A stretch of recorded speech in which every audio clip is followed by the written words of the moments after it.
chow down chow, or random gaming, depending on what you're All watching. right, welcome to a brand new segment of this channel. It's going to be a podcast about all things NBA and inspired by the show Inside the NBA. I know they do a Facebook show called Outside the NBA. I don't know if you've ever heard of that before. So anyways, inside, outside's taken. What other prepositions am I left with? I'm left with under or beside, right? So I'm going to call this show Beside the NBA, the first episode of Beside the NBA.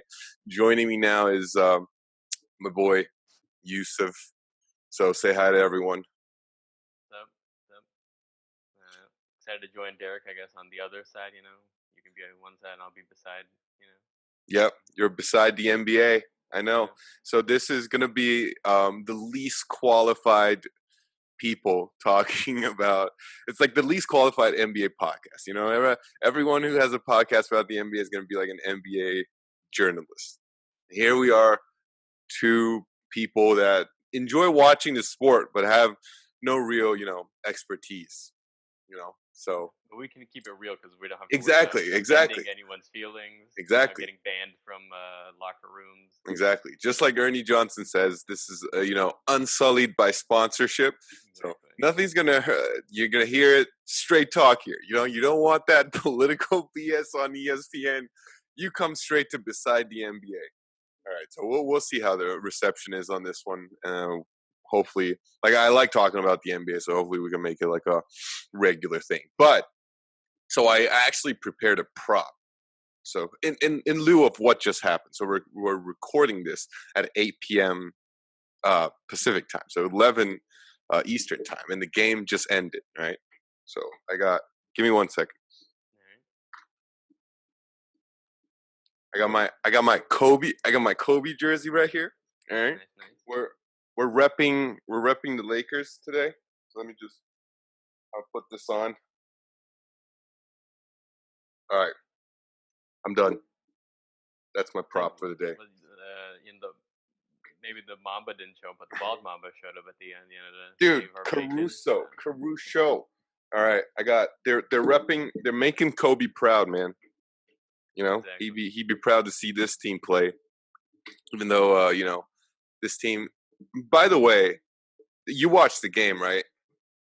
Yeah, I watched most of the game, and then sometimes during commercial break or something, you just flip over to that NFL game, Yeah, the NFL's back today, which is super insane. I was what? Yeah, before we get into the game, the Lakers game, just talk a little bit about the NFL. I actually saw they had fans in Arrowhead Stadium, I think it's called. Yeah, right? I think the government okayed it or whatever to let maybe a couple thousand or maybe Yeah. I'm not quite sure. Yeah, it's a weird sight because they got fans right near the goalposts, but they don't have fans anywhere.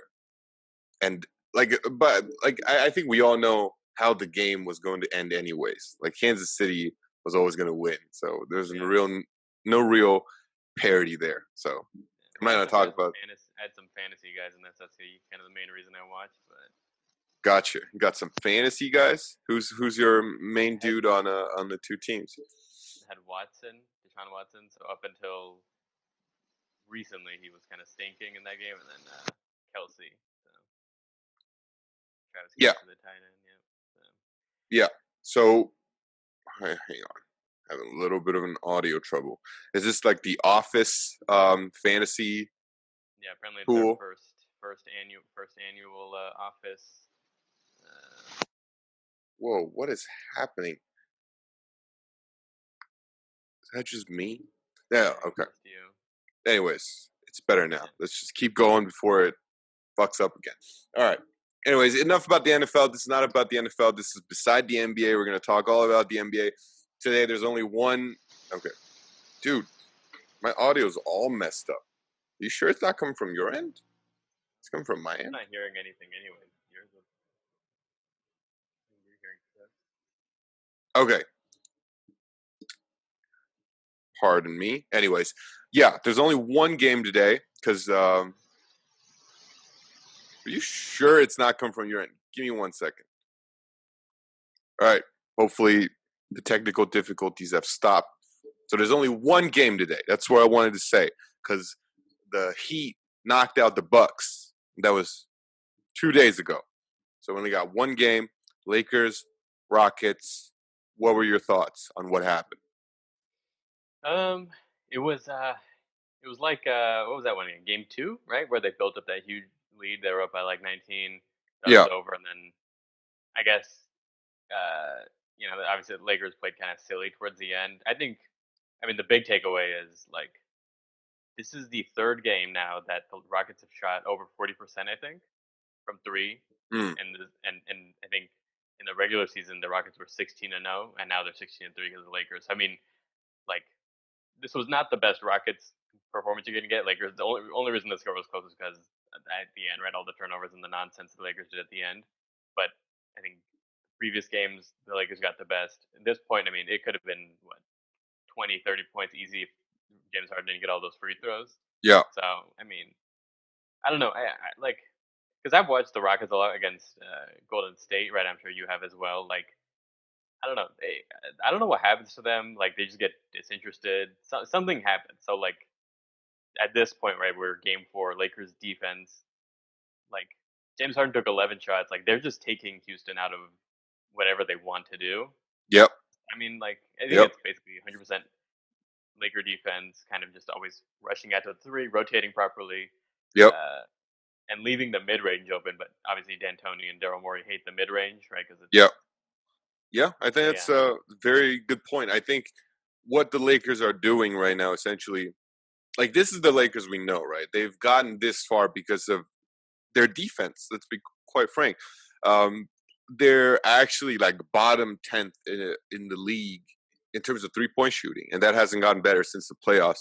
Even though you think of the Lakers roster, you think of people like KCP and Danny Green, and you're like, okay, so the Lakers probably can shoot, but I think that's a false perception. The Lakers can't shoot the three that well. And if you look at the Rockets defense, what they're doing essentially is they're doubling LeBron, sort of. They're not doubling LeBron when he's coming down the lane. And they're sort of letting the paint, they're not clogging the paint. And I think that's a mistake on their part. They're sort of very worried about the Lakers taking and making threes, uh, Hmm. when I think their defensive strategy should be to just clog everything in the paint. Double Anthony Davis when he gets the ball, double LeBron when he gets the ball. That's what the Lakers are doing whenever James Harden gets the ball, right? They're trapping Right. him immediately. They're doubling him, and they're letting him find the open man. They're rotating until the ball eventually lands on someone like a Russell Westbrook who can't hit a shot to save his freaking life. Well, but he shot 50% this game and 3 of 8 from three, I think. Yeah, So it's like every he's time he playing gets the fine, ball, I though. guess. Yeah, yeah, yeah. I mean, but they're basically leaving him untouched. What they're Yeah. hoping for is that the ball is going to find someone like a Russ, and then they're going to brick a three. And I think for the Rockets to really make a dent and win, first off, James Harden and Russell Westbrook has to be like uber aggressive. James Harden took 11 shots. That's not aggressive enough.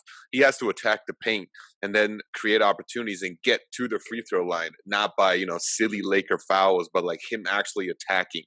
And Russell Westbrook, instead of taking the threes, like when you get it wide open, dude, just drive.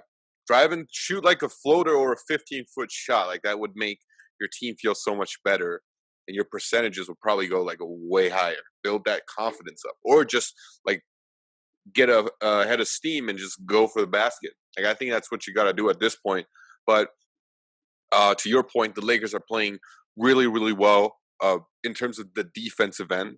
In terms of the offensive end, I mean, it's the same shtick, right? It's sort of LeBron on the high post and then passing out to whoever is open and then rotating around. Like LeBron's always going to get you open shots, but I Hmm. would like to see people hit it more often, if you know what I mean. And plus, I would also like to see Kyle Kuzma being a lot more aggressive. Like right now, he's sort of relegated to a role of the occasional slasher and the back cutter. I want him to like make shots, to like create his own shots. I want him to be the third scoring option because right now I don't see him as that. So I don't know how you. I think Yeah. I don't know. It seems like they're committed to this the third man, or well, I guess playoff Rondo is their third guy, right? I guess whatever, Yeah. right? That's gonna be their third guy, but Yeah. they seem to be happy doing it by committee, right? I think because Kuzma had 14 last game, something like that. But in this game, I think you had like maybe three other guys in double digits. In Like you double had a good number of digits. guys in double Yeah. digits. So I think that's just what they're committed. So I mean, Yeah. if Kuzma has a good game, that's fine. But I think hopefully I think he's playing better defense in the bubble. I think so. He I is. mean, He is playing better as long as he does that, defense. give this defense. Yeah, but what I'm saying is for the Lakers to win a championship, you can't Mm-hmm. rely on Alex Caruso to score 16. But Yeah. what we need to rely on is Kyle Kuzma being able to score 16 every night. You know what I mean? Like right now, he's scoring like what? Like he's averaging like what 11, 12 in the bubble. I'm not sure on that. I haven't looked it up, but I feel like he's not making his presence known in the offensive like area. He's just not playing. He's not capturing the attention of the defense. Like that's Well, if what I he's would counting like on to see. 16 points every game from you, you're not going to get 16 points. I can I would guarantee. hope so. He plays with such up and down every other. It's like He an is. every other game schedule. Yeah. So I think But I think he has the skills to do it. Like he's a decent 3-point shooter. His floater is world class. I think he has like a really good like around the basket floater. So I don't see like LeBron can get him open shots and a couple easy layup baskets. I don't see why he can't get 16. But anyways, I would like to see him more aggressive. I think that's a recipe of success going forward. Keep playing this good defense and Kuzma being more aggressive. But what do you think? What do you think the Lakers need to do to win the championship? Do you think this current iteration of the Lakers that we're seeing against the Rockets can, make it all the way? I think so. So first of all, obviously, you just close out Rockets in 5 because I think Clippers will probably close out Denver in 5 In anyway. So 5, you might as well yeah, get as much. You don't want to play extra games, so get that wrapped up. But I think against the Clippers, it'll be interesting to see, right? So I know maybe it was game 3, right? Because Lakers Clippers played 4 games. Maybe it was game 3 or game 4 in that series. The two the Lakers won. Like the Lakers really attack Lou Williams because he yeah, can play defense. So I know yeah, he's obviously their third guy. So that's the Clipper matchup is going to be the key one, right? I mean, mm, I think whoever, assuming Lakers win, Clippers win their semifinals, it's going to be I think whoever wins the LA series is going to win the title. I mm, don't think Miami or Toronto or Boston will beat either of the LA teams. mm, So yeah, the Clipper matchup is a key one, and I think the main worry was the bench, right? Like LeBron James and AD, you knew what you're going to get.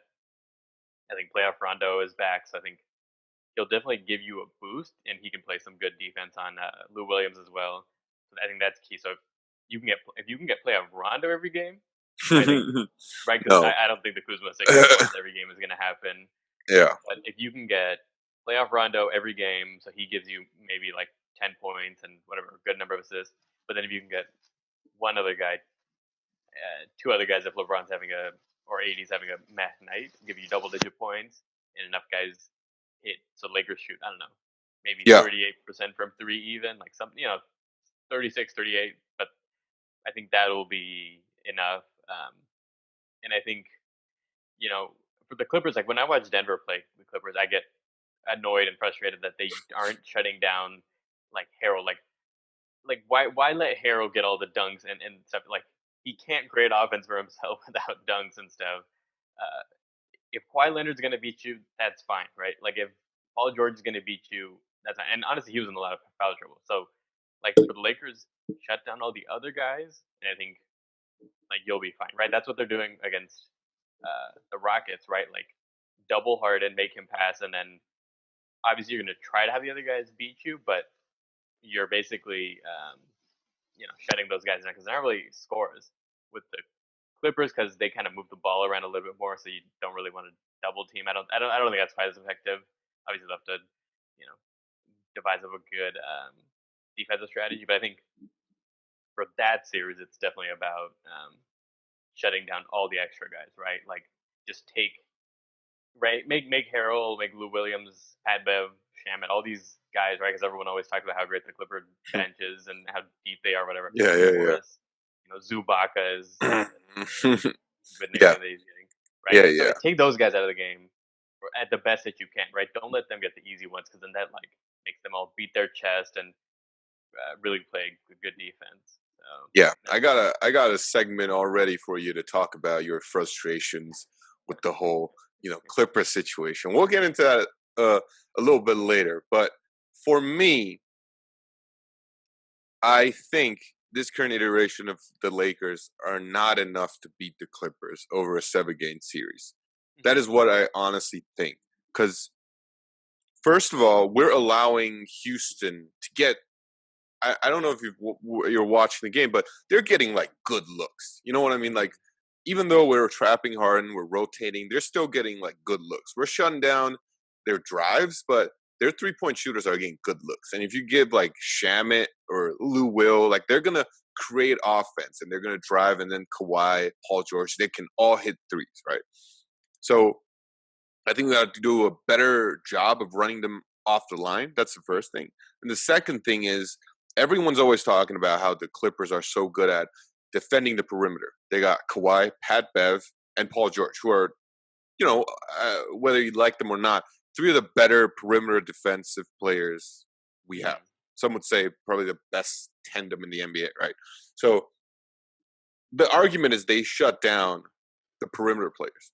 And that includes who? LeBron and whatever, Danny Green or someone. So I think the key to the series comes down to Anthony Davis, okay?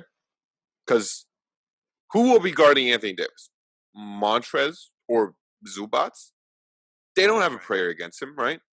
Like, Anthony Davis is a better player offensively versus the defense of Harrell or Zubats. That's just a fact. So if he can show up, give him post-up looks at the elbow, let him go to work and clear out, I think the Lakers could get the easy 25, 30 points out of Anthony Davis every night. And if Anthony Davis can show up, create a double team, because they're going to have to double team him with either Morris or Zubats and Harrell, and then pass him out. He passes the ball out to like Danny Green or whoever, J.R. Smith. If they can hit shots, the Lakers are fine. But if they can't, then the Lakers are in trouble.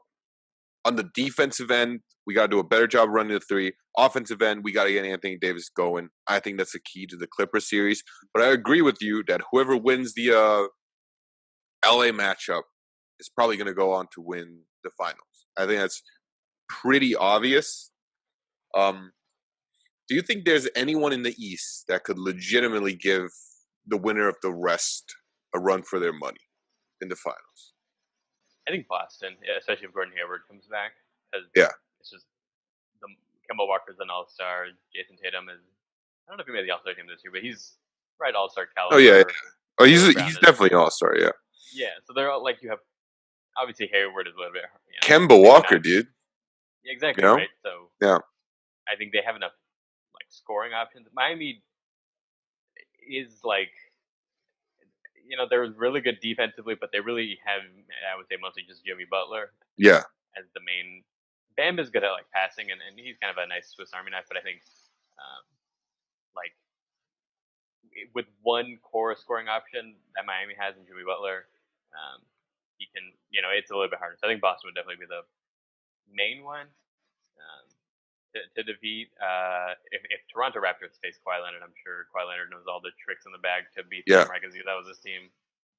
So yes, I mean, I don't know. I mean, I agree with you that I think the Clippers should be the favorites. I mean, the media has said that they're like the best team, whatever. So I don't see why. And I think rightfully so, right? Because on paper they're the best team. I think anytime Caruso gives me something, KCP gives me something, Danny Green gives me something, it definitely feels like they're overachieving sometimes. But maybe that's their new normal because LeBron James in the playoffs maybe can elevate them. So I don't know. I think Clippers should be favorites, just because they are. I mean, right? Like the Morris twin that they have was actually a decent player, not the Morris twin that the Lakers have.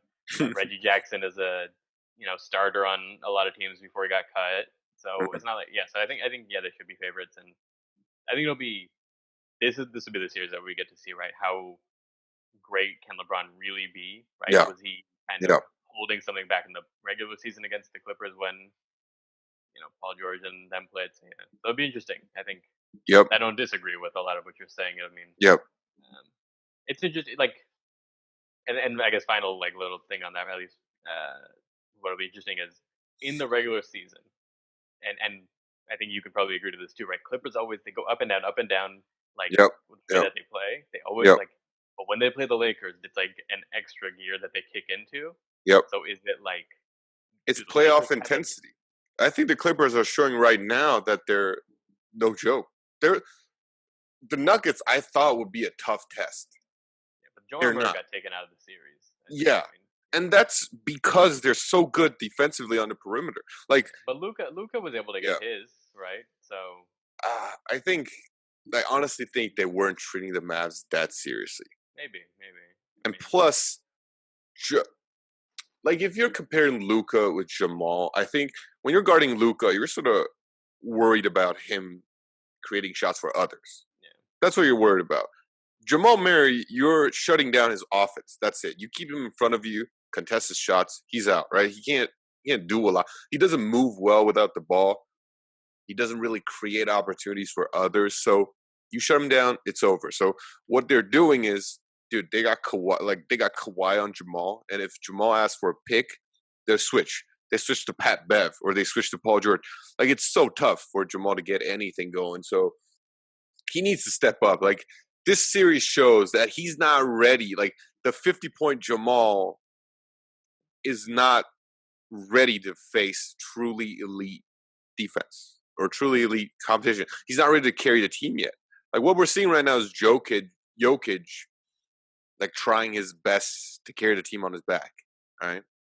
But He's like what 25-15 or like 24-10, like every. yeah. Yeah, but it's not working, or at least it won't work against a team as talented as the Clippers. But anyways, so enough about the Clippers Nuggets, because I think we both agreed that the Clippers are going to come out of that with fairly easily, right? So Yeah. I think we don't have to go into a lot about that. I don't give Nuggets that big of a chance, I but think it only gets interesting if they win that yeah, game 5. exactly. But I don't think they're going to win Game 5. What do you think is going to I'm more worried about what do you think is going to happen in the Rockets-Lakers series, though? You think the Lakers can close them out in Game 5? I think so. I mean, like they like okay. So my worry at the beginning of the series was that they were gonna lose X number of games. Right? It could be 2, 3, whatever. I mean, it could be 4, where the Rockets just shoot the heck out of the basketball from 3. Mm. But they did that in Game 2. Uh, like Lakers let them off the hook. I don't know what the Lakers. I don't know. Seem like they seem to like dropping Game 1 of series for some reason, but whatever. Yeah. Game 2, the Rockets shot what 22, made 22 threes, shot like 50 of them. They were 40% Lakers won, and like I said, right, they've shot 40% plus. But now the attempts have started good, and I think Lakers and Rockets took the same number of threes. So I think the Lakers have played the best of the Rockets. I think now it's Yeah. you know I think they look they had the deflated. focus to just shut him out. Yeah, I think you look at the body language at the end of this game.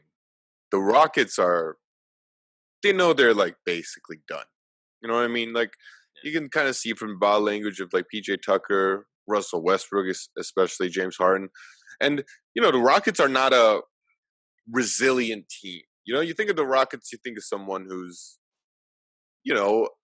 explosive offense. But when they're down a lot, they don't really show the resilience. They're not a Toronto Raptors. When you think of the way they're performing, like it's like you can't put them away. But for the Rockets, I think it's basically done. So I think we agreed there. So I'm pretty sure that we'll get to see Lakers Clippers Western Conference Finals.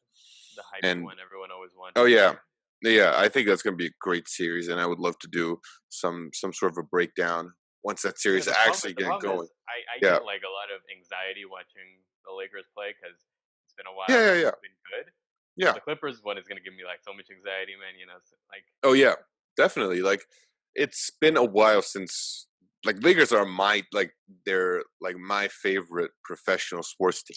So it's been a while since I've had that much on the line. Like I watch the Dodgers and they lose, and that hurts. But the you've Lakers, seen it's that gonna hurt. twice, right? Yeah, I've seen that twice. But the Lakers losing in like the finals, dude, that's gonna hurt like extra bad. It's gonna hurt Losing like to the so Clippers is bad. the worst. Losing to the Clippers would be the worst. Yeah. So I've seen my Niners lose twice in the Super Bowl since the Lakers won the 2010 championship. So yeah, it's gonna yeah. There's gonna be a lot riding on it. There's definitely a lot of anxiety watching the Lakers play. It always is. Like it's well, it not always is. Like when you're watching like Robert Sacre and like I don't know if you remember him, the Yeah, I freaking goat, do. Robert Sacre, and Ryan Kelly, shooting threes. It's not. There's not a lot at stake. And if you lose, whatever, right? But right now, it's been a while since the Lakers are that good, and I'm so happy that we're finally back to the spot where we're relevant again. It's been so I long. think though a lot of fans this year, if you're a fan of Raptors, Celtics, whatever, any of the teams that left in the playoffs, even Yeah, Rockets fans, right? Like this is because there's no crazy Golden State quadruple headed monster. It's they all pretty have a open. chance. Yeah, they all have a But just chance. if you were a Rockets fan, you were probably nervous as well too, right? Just watching all these games, thinking that your team, because if your team beats the Lakers, why can't they beat the Clippers? And then it's all Yeah, about getting to the finals, So yeah, I think a lot of because it's so open, that's been yeah. interesting. This is payback for what the Astros did. I want LeBron to destroy them in Game 5, get on the mic and be like, Altuve, this is for you. You can't wear a buzzer out here in the NBA. That doesn't help you. So we whooped Houston's ass for the city of LA. So I'm just glad of watching the series that they're losing. I'm just happy in general. Like I've always been a fan of James Harden. I like the Houston Rockets, but I don't like Houston as a Okay, hold on. yes. I need to stop you. First of all, you only like James Harden because he was the counterweight to the Warriors, and I know you hate the Warriors. I So that's the guess. only I reason. guess. Yes. You can't tell me you watched that basketball game and 100% of those fouls were legitimate fouls that James Harden is shooting 20 free throws Yeah. more than the whole Lakers shot. Yeah, but the thing I admire about James Harden is that you can hate the way he plays, but it's effective. Like the way he draws fouls is like no one has ever done that, and he's basically changing the game. Remember how like last season he would always have those like threes where he leans into you, and that's 3 free throws. They changed the rules because of that. Now they call it like a swiping foul. It's not really a foul, a shooting foul anymore. Only the greats change rules. The So NBA has lucked out that James Harden hasn't made the NBA Finals because if he made the NBA Finals, everyone would be watching and everyone would be like, "This is ridiculous." So the fact that James Harden has not made the NBA Finals he made it with the Thunder way back when, but the yeah, fact that this version hasn't, that has saved because no one wants to watch. NBA would lose its mind if they had to watch James Harden shoot.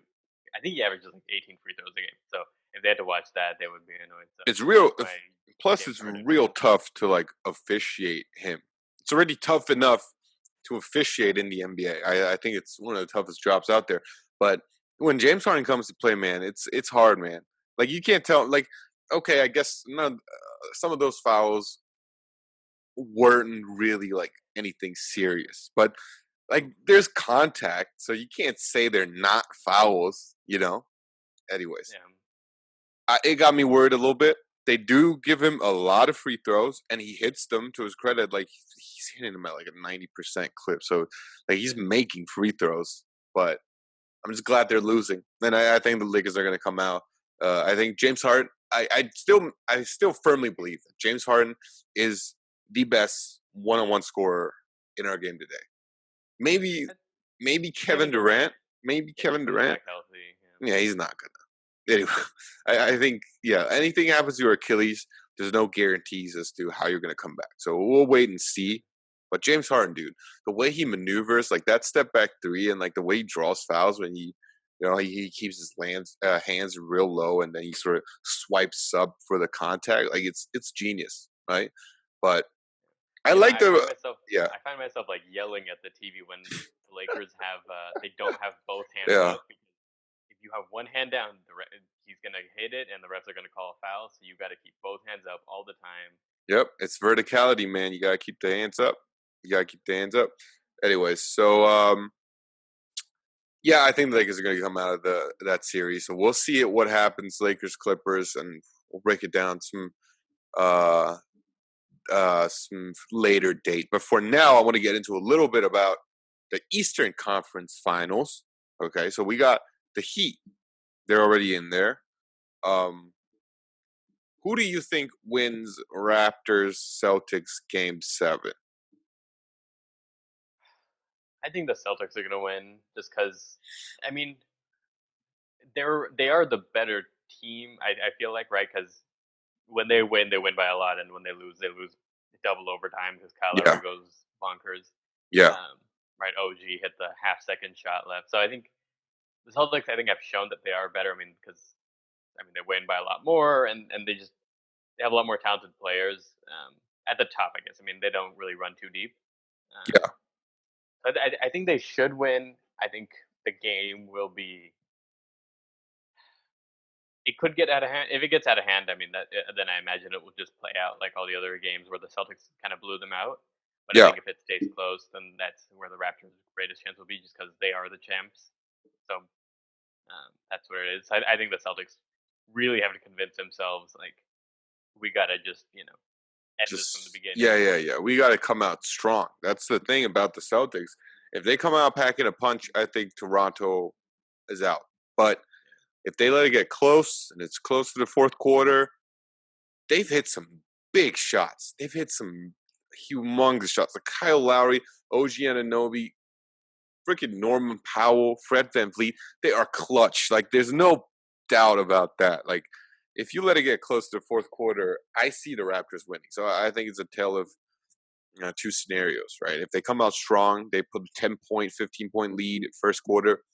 Raptors basically done. But if it's like a 5-point game going into the fourth, I give the Raptors a real shot. I think it's going to be fantastic. I honestly, it's a coin flip for me. I really don't know who's going to come out of that series. But let's just say I think I'm leaning a little bit towards Boston. So let's say Boston gets in. So it's Boston Heat conference finals. Who comes out of that?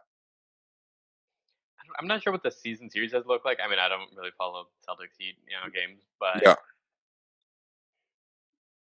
I mean, I guess it all depends on like the defense, right? Because Miami hangs their hat on the defense. Um, they were designed to shut down Giannis, right? Last series. So can Boston take advantage of the fact that they have three options, legitimate options in Brown, Tatum, and Walker? I think they should be able to take advantage of it, right? I think they should be able to, definitely score. And Boston, I think, plays some decent defense too. So I think Boston should win if they get to Miami. But if yeah, Miami wins, I think it'll probably be because Spoelstra and all those guys, Jimmy Butler, they've kind of come out with a defense that can maybe take one of the guys out. Right? I know Toronto played a box and one last game to take Kimball Walker out of the game. yeah. Maybe they do something. So I guess it just depends, right? Like maybe they do have some game plan cooking that we don't know about, obviously, and it'll turn out. So I wouldn't be surprised if Miami actually had a lot of success, but it's gonna have to be on the defense. But if Boston wins, it's because they were just able to score from anywhere. So I think right now, my guess would be Boston wins that series because they've looked pretty good I in this think series. it's a very interesting series for me, Boston Heat, because they're both like green teams. None of the people in that series have been there before, if you know what I mean. Right?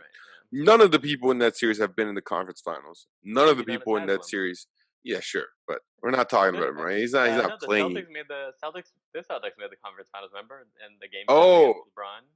that's the conference finals, Yeah, dude. yeah, yeah. And they were How did they the get to a game 7? My the God, East was so weak. my God, yeah. Anyways, um, I guess, but do you really trust Jalen Brown, Jason Tatum to hit big shots in conference finals? I don't We'll know. see. I mean, it is. I don't know. It'll be their, I guess, opportunity, right? Like, Yeah. I It'll don't be know. Again, yeah. It'll be their opportunity to show that they belong on the big stage, of course. But I honestly, I think Boston wins that series just because they have more talent and they're deeper, right? And if you look at Miami, okay, Jimmy Butler, we know he can do it at this stage. Like he's pretty like ruthless, you know. He's not gonna back away from the spotlight, right? Okay, whatever. But if you look at the other like major players on that Miami Heat team, Bam Adebayo, Tyler Hero, Kendrick Nunn, these people, like besides from Andre Iguodala, these people have no experience. Like Tyler Hero's averaging like 20 points in a series. Do you really think he's going to average that come finals or conference finals times? I don't trust that. So, like, I just give Boston a slight edge, but I honestly think it's going to be a long series because both teams are just not like I don't think both of them are like have a convincing edge over the other. So I think it's going to be a long series, probably going to come down to a game 6 or a game 7. Um, and whoever gets to the finals, it's going to get demolished. Look at the teams; they're not. Yeah, I think it's interesting because Miami pretty handily defeated the best team, yeah, right? In Milwaukee, or in the East at least. And Giannis is, because Kevin Durant and Kyrie are both hurt. Giannis is what, like, head and shoulders, like he's miles better than anyone in the Eastern Conference. yeah. So like, I guess, right, like if you can beat them, then right, you should be able to beat the Celtics. But No, I no. well, Milwaukee or Miami had difficulty once Giannis went out, right? Because I guess it became a lot more moving the ball around and stuff. So I think, right, it'll be kind of funny that I think mm, just because Boston doesn't have the best player, but because they maybe have a more diversified offense, mm, that'll actually give makes Miami sense. more Yeah, trouble. Yeah, yeah. because It's Milwaukee's different so styles. It's simple. Yeah, different Milwaukee. styles. Yeah. Yeah,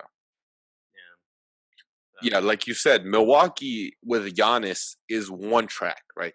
It's yeah. Giannis driving, and if he gets stopped by a wall, he kicks it out to a bunch of people who can't make a shot to save their lives. That's how Milwaukee plays, right? So it's easy to defend for someone, a defensive-minded coach like Eric Spoelstra. It's easy to scheme against, but once he's out, Chris Middleton, people start handling the ball, kicking it out, driving. Then it starts becoming harder. When it starts moving around, it becomes harder, right? So for the Boston Celtics, they definitely move the ball around, and Brad Stevens is a great coach, and they got a three-headed monster outside the perimeter who can all hit perimeter shots. So I think it's going to be a much tougher series for the Heat. But with that said, they also have a lot of rest. They have a lot of rest. So I don't like that would definitely. I think Heat wins game 1. I think it's going to be like a exhaustion situation because they're coming off of game 7. But I think it's a long series that Boston is going to win in 7. So I call Boston in 7. Yeah. So you think Boston's going to win as well, right? Yeah, against Miami. Well, I think they'll beat Toronto, and then they'll beat Miami.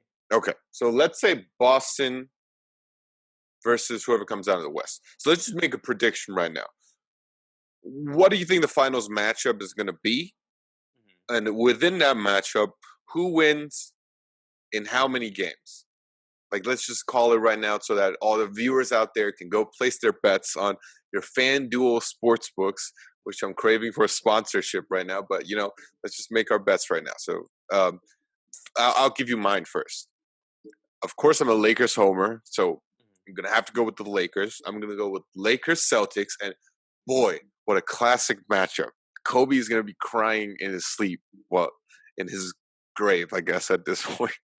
I'm sorry, too soon. But anyways, it's going to be Lakers Celtics.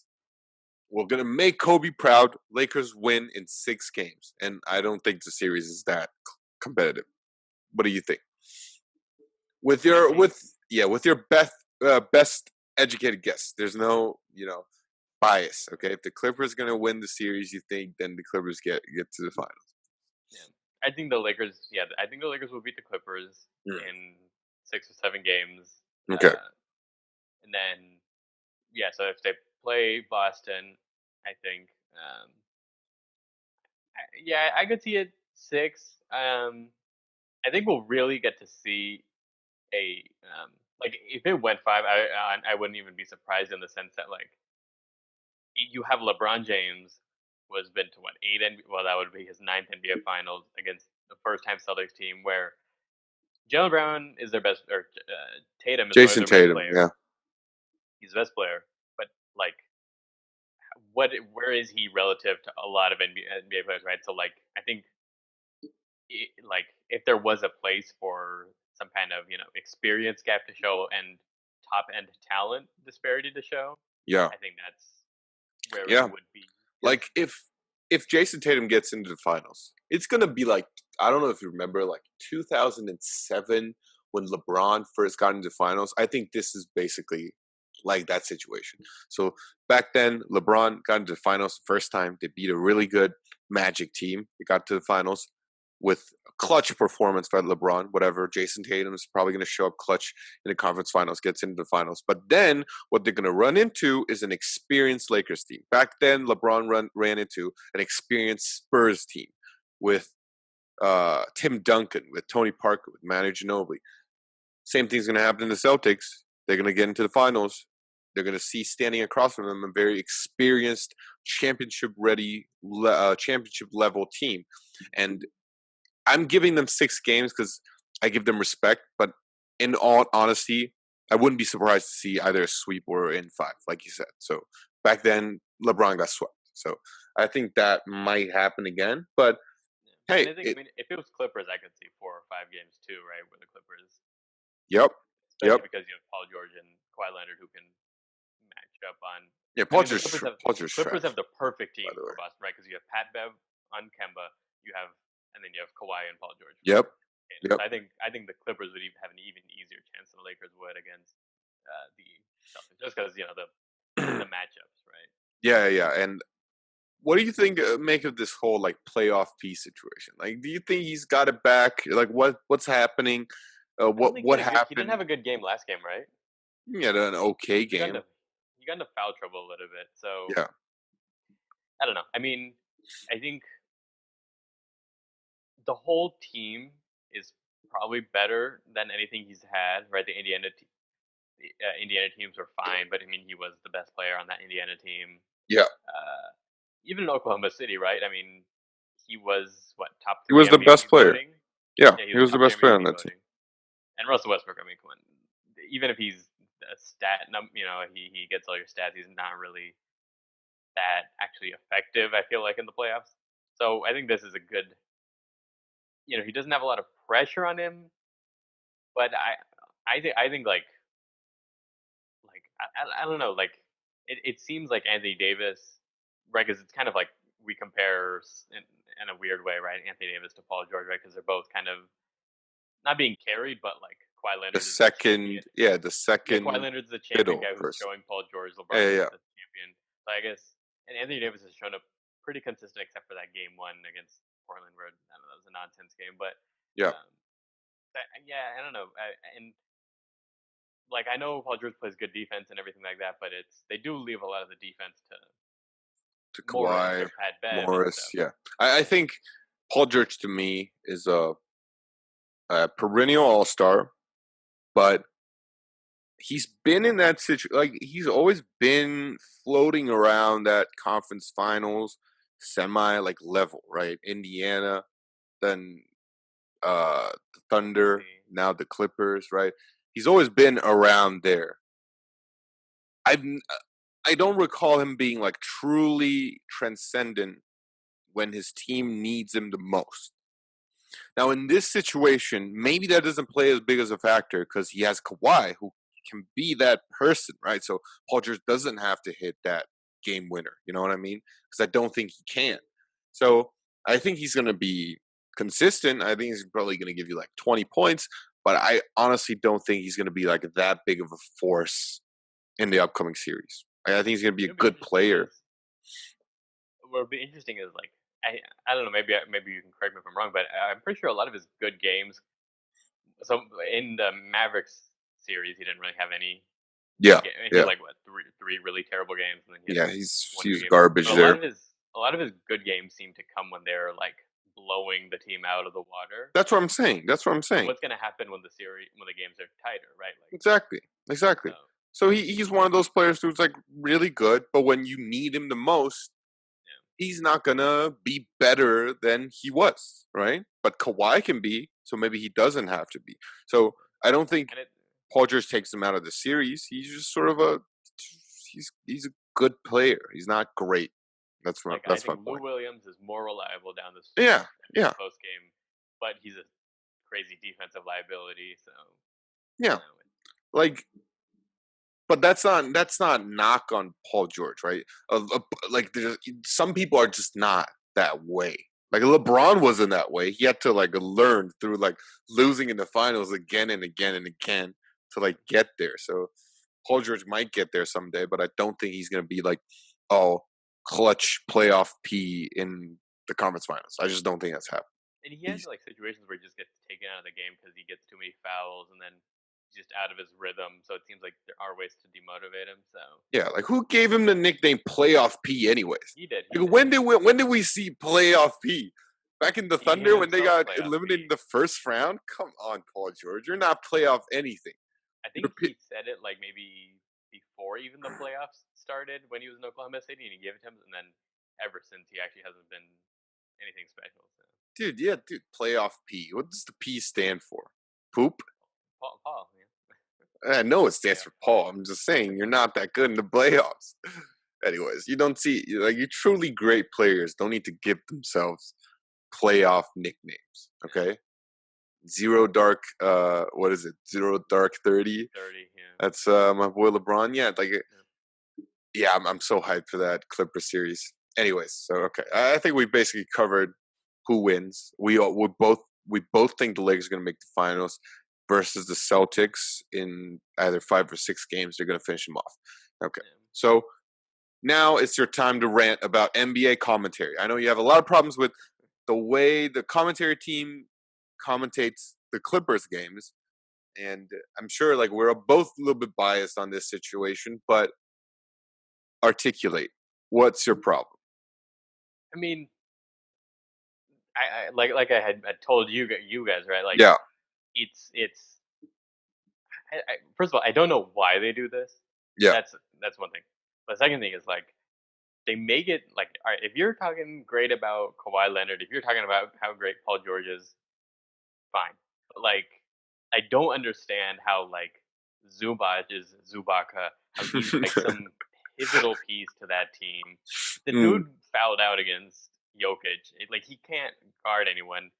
He gets easy buckets, right? Because Denver doesn't play defense. Dallas doesn't play that much defense either. Like, fine, right? Like, so I don't understand like why the like bench and the rest of the players are given like as if they're like all starter level players. So that's like that's like a huge thing. And then because they always have like like fools commentating on like Reggie Miller. It's Reggie Miller and what was the other guy? But like Mike Stan Breen. Van Gundy is terrible. Stan Van Gundy.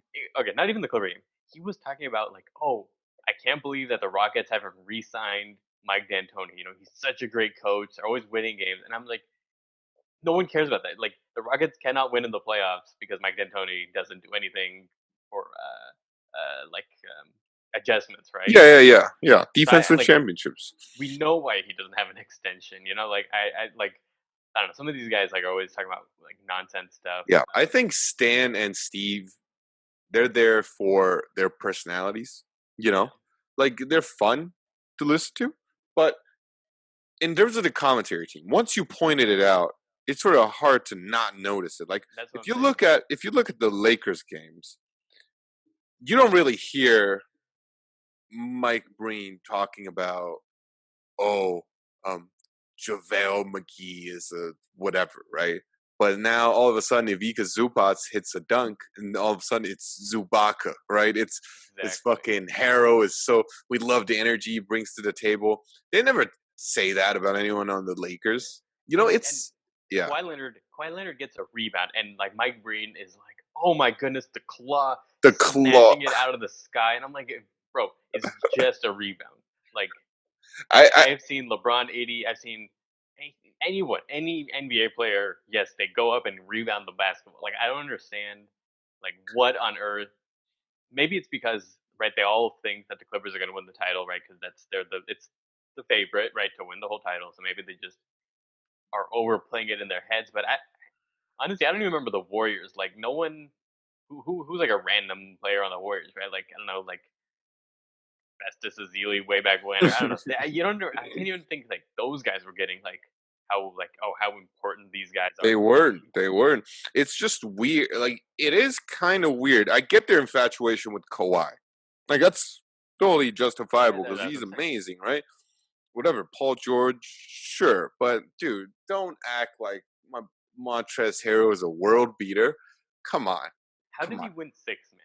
Like Lou Williams and Schroeder both better. Like Harold just dunks it as well in rebound. Like and he he's able to do that because he plays with a bunch of good players and because he comes off the bench. Again, Yep, he's a starter level player coming off yep, the bench. yep. Lou Williams, I would have understood if he wanted the Clippers, and obviously Schroeder was the runner-up. So that would those I I don't think understand Schroeder those. deserved it. I, Yeah, okay. So Harrell put up good numbers, right? he's He's got 10 and averaging like, 3, right? yeah, He yeah. is 10 and 3. He's averaging 10 and 10 with,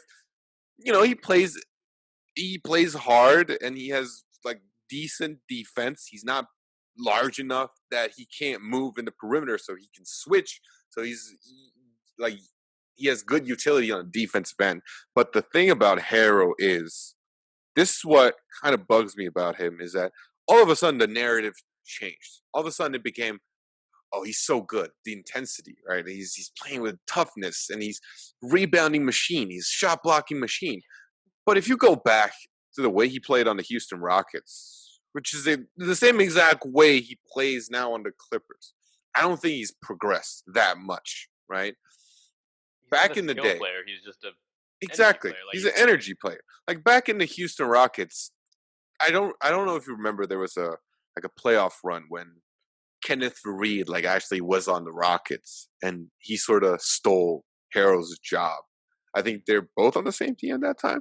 Or even going further back. Remember my boy Tariq Black, Oh yeah, yeah, yeah. who Okay, was yeah, yeah. also an energy player who stole Harrell's job at some point in the playoffs. Like at that time, Harrell was like a rotation player. He wasn't like the star. Like he wasn't the star of the Rockets. So what I'm saying is, Harrell is an energy player, a really good energy player who's immensely benefiting from being in a system and surrounding by players who give him the chance to succeed.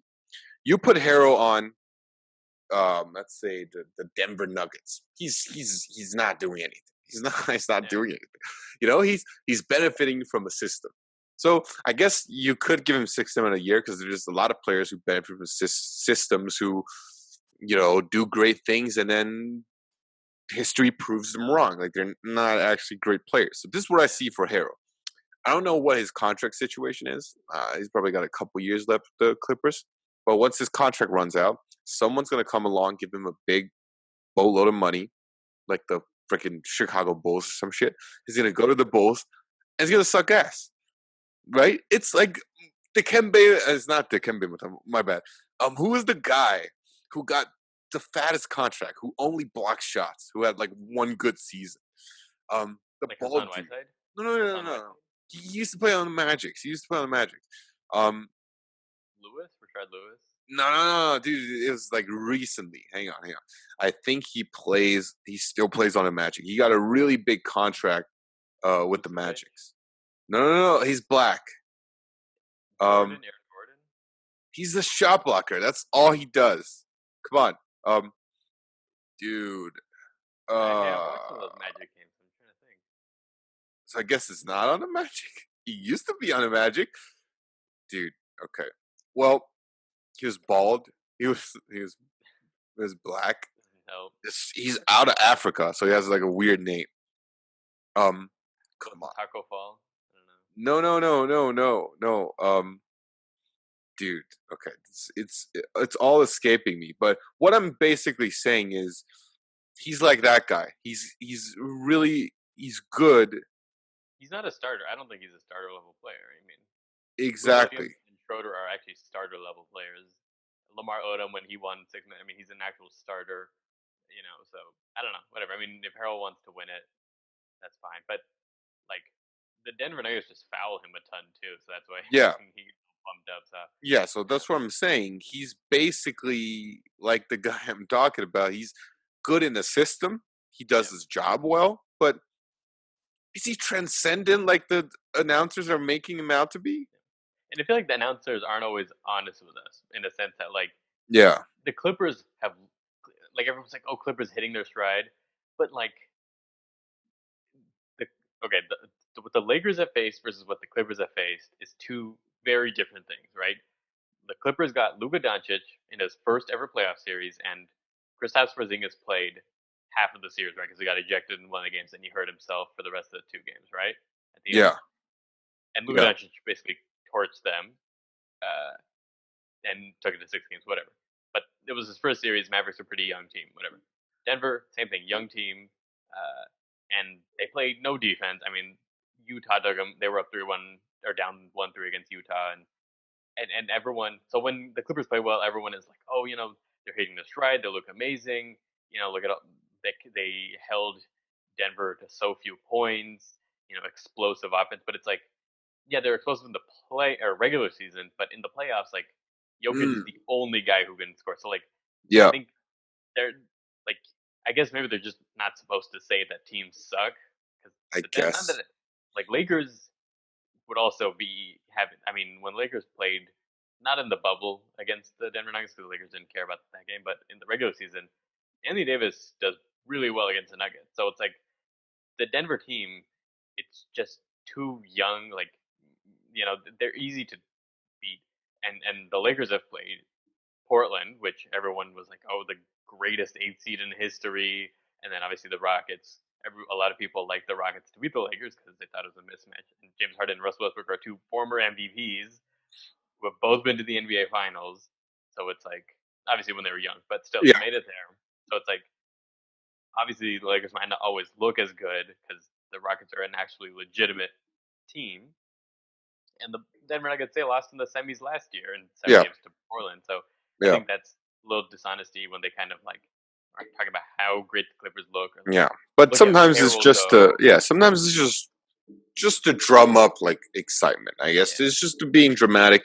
So I guess we don't really need to have that big of a problem with it. It's all hyperbole. It's not No, you know what my real, big right? problem was? They're I not remember I texted. analysis. Remember Yeah. the big problem I texted you was I forget who was it, but it was like maybe Weber or Reggie Miller. Yeah, Reggie Miller had said, "Oh, Reggie the Miller. Clippers have 3 instant offense guys: Paul George, Kawhi Leonard, and Lou Williams." And then my boy Kevin Harlan is like, "Oh, you can also throw Marcus Morris in there." And that's when I'm like, "Are you kidding me?" The Knicks Yeah. traded this guy for like what, a first round pick or second round pick, whatever. Like, I mean, he's They're not just instant drumming offense. up interest. It's whatever. I mean, it's okay. So I found the guy's name. It's Bismack Biombo. Remember Oh him? yes, I remember Remember Bismack him? Biyombo. Yep. He's who Montrez reminds me of.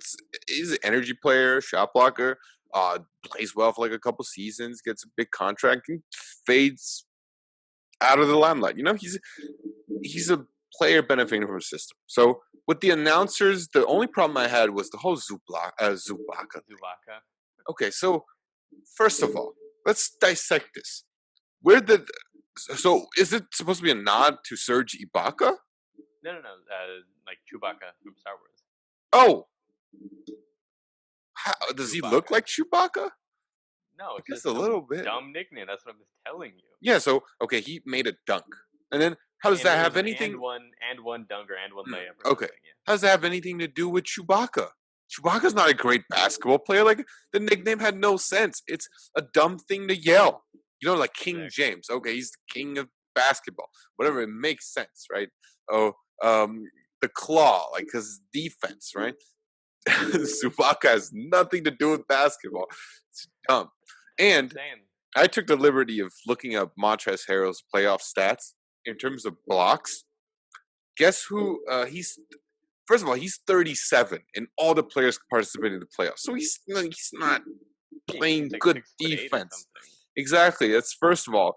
Second of all, you know who's Alex Caruso is 3 spots behind him. Alex Caruso, okay, he's like what 6'4". He's basically have the same amount of blocks as Harrell. And first of all, Harrell has played 10 games, and the amount of blocks he has is less than Evan Fournier of the Magics, who has played only 5 games. So, sixth man of the year, really? More like 16th man of the year, okay? He's not a bad player. I don't want to sound like I'm trashing him, but he's not that good. He's Okay. not what the commentators make and the media Yeah. people seem to make Yeah. these Clippers out to be, because they He's really not. want this narrative that the Clippers are the deepest team in the NBA. I don't know, like Yeah. I don't know. It's all right. Enough hating on the Clippers. Okay. We didn't even talk about Pat Bev, so there we Oh go. yeah, We let Pat them off Bev. light. We let them off Pat light. Bev. Jesus Christ. Okay, first off, good defender, great defender, I'd even say, but so tough guy persona bugs me. It bugs me. It bugs the hell out of me. Both him and Marcus Smart. You can't flop in one end of the floor, and on the other hand, get up like you're ready to like fight everyone. That's not two matching things. They get hit in anywhere and they fly off the court. Right?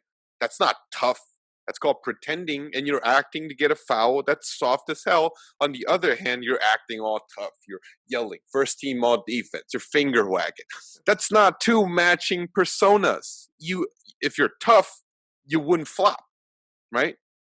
Anyways, I don't know. He's a but I foul. guess, I legit think when I yeah, watch him, he is bodying up, like he is body slamming, not by but like body bumping these players. Like he's just like waiting for the refs to call a foul, basically, and obviously they don't want to call a foul every single time. So it's like, yeah, I don't know. and He's then just annoying. Yeah, he complains, but yeah. I guess that's his shtick, right? He's an agitator, think so yeah, his stuff is right because I think I don't know if you watched last game 4, but he got Jokic to like kind of throw his arm at him right after. yeah, exactly. So it He's an worked, right? agitator, I guess, but So that's dude, yeah. I hate these people who act like they can play, man. Well, he can't play, but I hate the people who act like they're like so tough, like they're like Well, tough guys.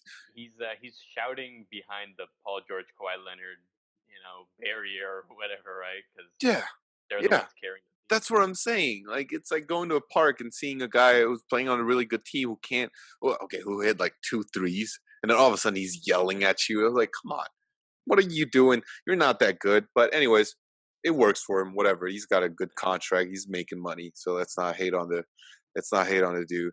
So the last two things the last couple of things I want to talk about is number one.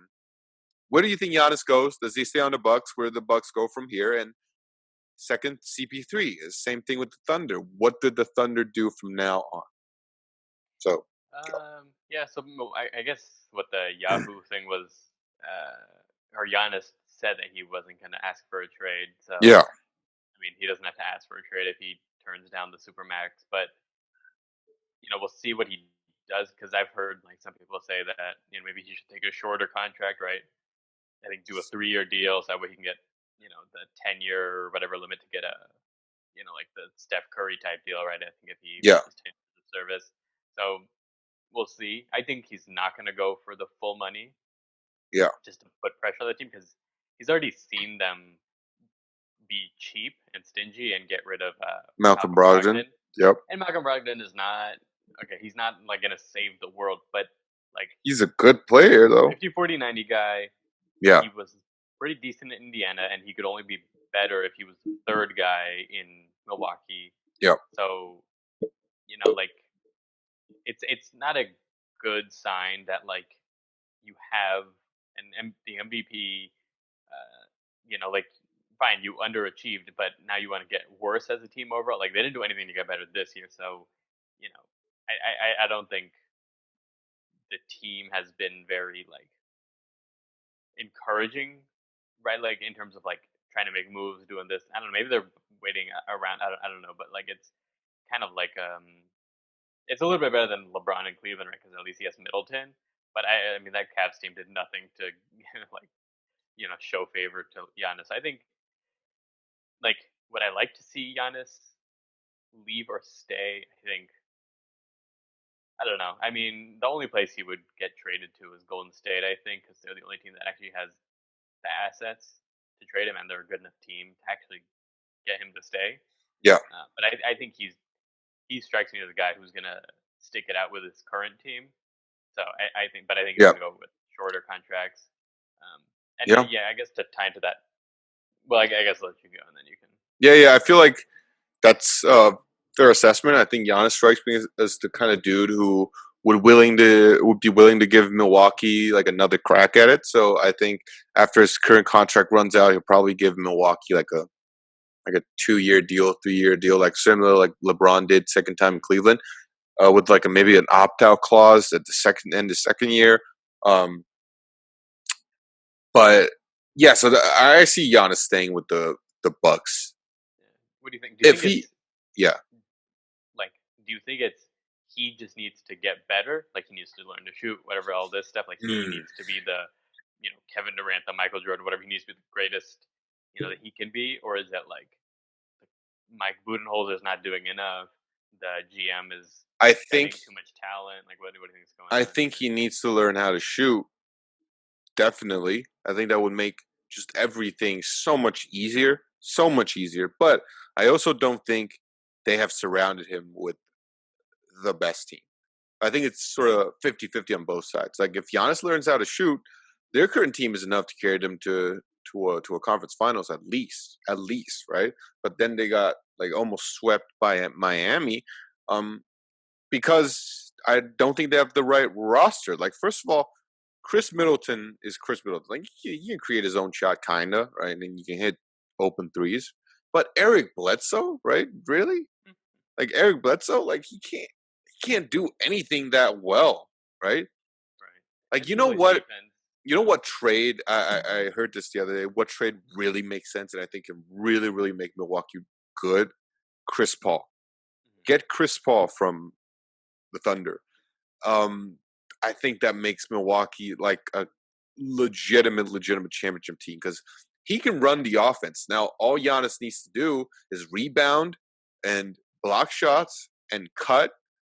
And if he passes out, Chris Paul can hit a three. So So he can play more of like that, I guess, big man role a little bit exactly, more because exactly. He needs a playmaker because he's not that good of a playmaker, and they're sort of putting all the responsibility in his hands, and that's frustrating.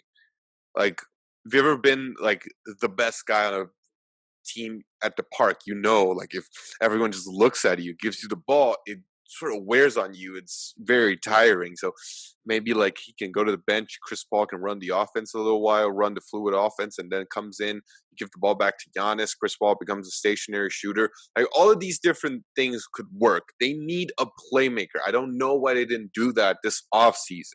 Like Malcolm Brogdon was the perfect example. He was like a toned down version of Chris Paul, right? And they worked well off of each other. So you need someone like that. But I don't know. We'll see. We'll see how it goes. I think he still stays with Milwaukee, but he's such a talent that I would like to see him make like the finals one year, and I hope yeah, they can achieve that. yeah. I mean, I think I'd like him to stay in the East Yeah, because otherwise there's the no East is point. really lacking in talent. He Yeah, might as well stay in the East. I think that's what's got to be frustrating for him because the Milwaukee Bucks are better than, or they should be, right? They should be better a lot than all the teams that made it to the bubble in the Eastern Conference because he's the only true superstar in the East. Um, so yeah. yes, I mean, it'll be interesting, and hopefully they get him the help, maybe Chris Paul, and then we Chris can have Paul. some nice, I think that's exciting matchup between Bucks and Nets here or something like yeah, that. dude. You get a Chris Paul, and then you get a couple of good shooters. You keep someone like a Kyle Korver, dude. Like trade for like Chris Paul and like maybe get like JJ Redick or someone, dude. Bucks could be an instant contender. So that's also what I have in store for the Thunder. Thunder rebuild, rebuild. I think at this point it's your only Yeah. option. Like really, you're always going to be a first round exit with like your current team, no matter how But I think good that's why they probably let what's his name, Billy Billy Donovan Donovan. go. Yeah, yeah, yeah. They So both kind of agree because I think they are going to trade Chris exactly, Paul. I don't. exactly. Trade him to the Bucks. If I'm the Bucks, I'd give him everything. I'd give him Bledsoe. I'd even give him Chris Middleton. I think he's replaceable. Like I honestly believe that. Like I wouldn't do the Middleton one, but I think what's going to happen is they're going to have to do 3-team 3-team deal. Okay.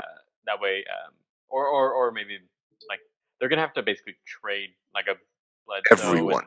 Yeah. and maybe a couple other guys just to get a couple of like assets that It's because the whole. Yeah. the Thunder don't want Bledsoe. The Thunder don't want Bledsoe, right? Like, what are they gonna do with him? They just want younger, right? So they're probably Give gonna him trade draft Bledsoe. picks. Yeah. So so we'll see what the trade actually looks like. But I think Or, help them take down a big contract like a Danilo Gallinari, who's owned a lot of money. So, yeah, I don't something know what like his that. contract. I don't know how many years he has, but I think if you can keep Middleton and then also get Chris Paul and Giannis, I think you can have definitely an interesting team because Giannis can be your one guy in, and then everyone else is outside, right? Because even if Brook Lopez sticks around on the team, he's a 3-point shooter now at this point as well. Yep. So, but I'd get rid of him. Dude, get rid of everyone and get Chris Paul. Think about what you're going to do after that, right? Get LeBron and AD. Think about what your team's going to be after that. People are going to jump to play with you, okay? Don't worry about that. Get rid of everyone. Just get Chris Paul onto the team. I think that's what's best for Giannis. And that's also what I have in store for Chris Paul. And the Thunder should rebuild. Yeah. That's it. I think the one thing that would be interesting is the actual like market dynamics, right? Like, yeah, it seems like Milwaukee is the main suitor, right? Because they've had the early exit. My phone's ringing. Someone's gonna get that. Hopefully. Yeah. He is the main suitor, right? That we've seen for Chris Paul, at least like rumors wise, because they're the team who's serving. Like, who else? I mean, maybe Miami would want it, but probably not, just based on how they performed this year. I think they're probably happy. So I think Milwaukee might not actually have to give up too much because what are the Thunder going to do? Like, I mean, they could hold on to him, but I don't know if the market will ever materialize unless and push the price higher. So yeah, makes sense to watch. Yeah. Makes sense. It will be interesting to watch. I think that's the best move for the Bucks. Okay, now that's basically all I have on the agenda for today. There is one thing that I just saw that I want to talk to you about. Did you hear about this whole Skip Bayless thing? No, what happened? Okay, so this is what happened. So Skip Bayless basically said on Undisputed. No, I think he said on Undisputed. So, have you heard about this whole Dak Prescott depression story on ESPN? Oh, like because his brother passed. Yeah. So he said his brother passed away, COVID. He's depressed, making excuses for a bad season already, right? Or whatever. And now Skip Bayless on Undisputed, he's a Cowboy fan, right? Yeah. So what he basically said was, to quote him, he said, like, you don't want to see this kind of weakness out of your franchise QB. Mm-hmm. Like, I don't want my franchise quarterback to come out and say that he's depressed. Mm-hmm. Which I guess, in a sense, makes sense, right? You don't want, you never want your enemy to see your weakness, kind of.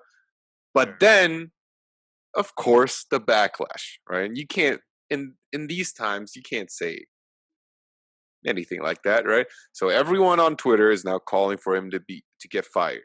And I think it's going to be a big deal. He might actually get fired. Like, this is like all for real, right? I see all the NFL commentators talking about how he should get fired. I see NFL players calling him out. Des Bryant said "fuck you" in a tweet or whatever, right?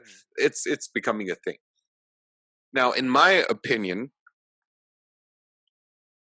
Skip is a Cowboy fan, and in the rules of like playing a game, you never want your enemies to see that you're in a weakened state of mind, right? Mm-hmm. And you never want to make excuses for your failures, right? So I get it from that sense, but also this is a rather unique time as for the whole mental health COVID thing. Like, that's real, right? That's really, really a prevalent issue. So I don't know how I feel about this. Do you think, like, after I described it to you, do you think this is worth the outrage and for Skip Bayless to lose his job? I guess is my I mean, point.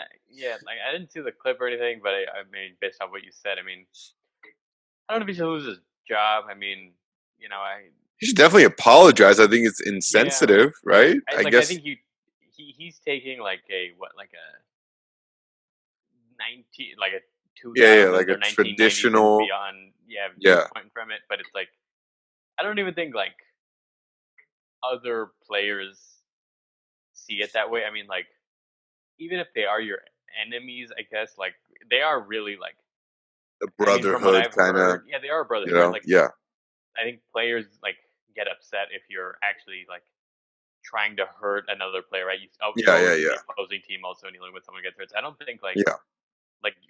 do I think you're going to get players whispering in Dak's ear about like you're weak because you were depressed. Like I don't think that's going to happen. So Yeah.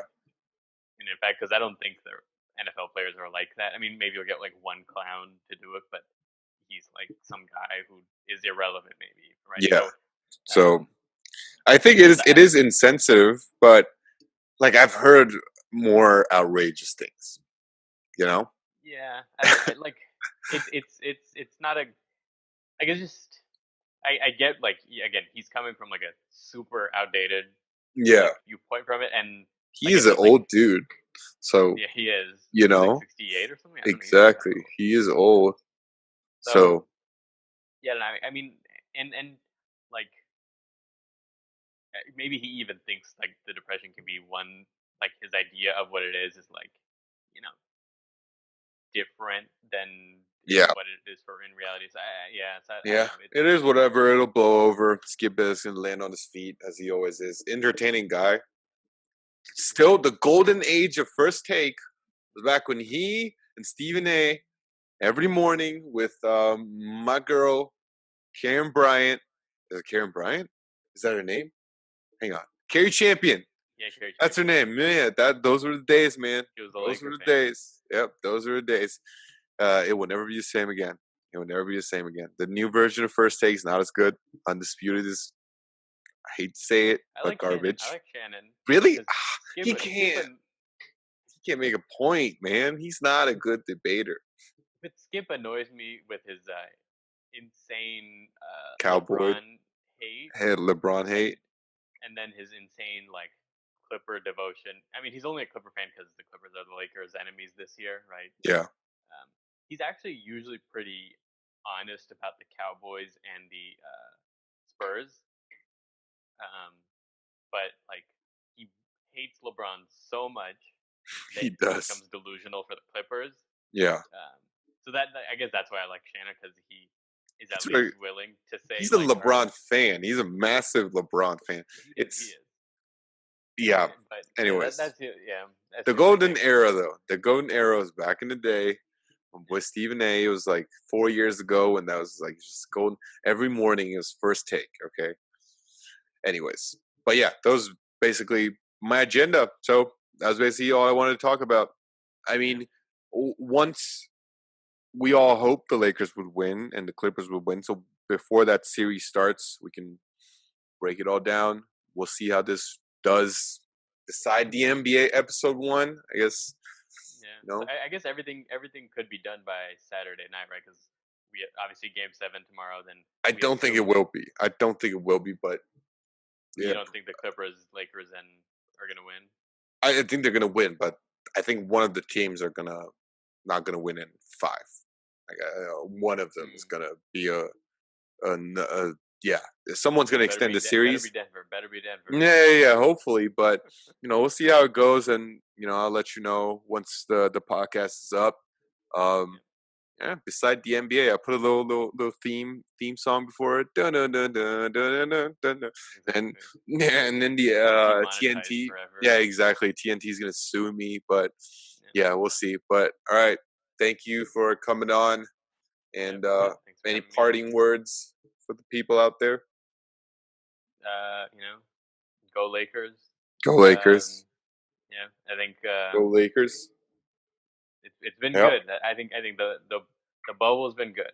I think that's the biggest thing, and I think we're gonna get the best matchup in the conference finals, and Yep. the one that we all wanted to see. At least we got something to watch, right? Ready? All right. Congratulations, you've made it through the video. Now, go subscribe to all the links down below, comment, and hit that like button, and I will see you all in the next one.